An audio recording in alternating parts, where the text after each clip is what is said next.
我是妮娜，我们今天继续来讲解车尔尼练习曲599第11课。从第11课开始，我们练习的重点变为固定位置的五指练习。左手部分3和弦，在第8到第10课的时候，我们已经完成的很好了。那在这一课当中，我们需要注意的是，左手的练习一定要严格的按照谱面上的指法来进行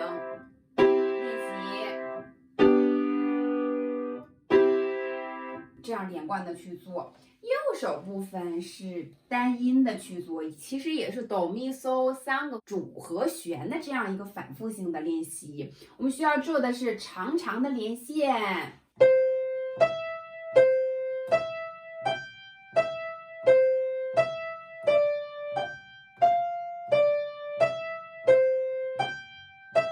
每一次的练习一定要把完整的一个乐句弹完了，我们在这一个乐句进行多次的重复，而不是要一个小节一个小节这样去做。还有一个，在这一课重点练习固定五指位置非常重要，所以我们一定要把自己的眼睛从看手键盘离开，用你的眼睛去看乐谱，让你的手指来完成自主的弹奏，这个是我们最好固定五指位置的方法。好了，这期视频就到这儿了，希望同学们在课下多多的练习，我们下次再见，拜拜。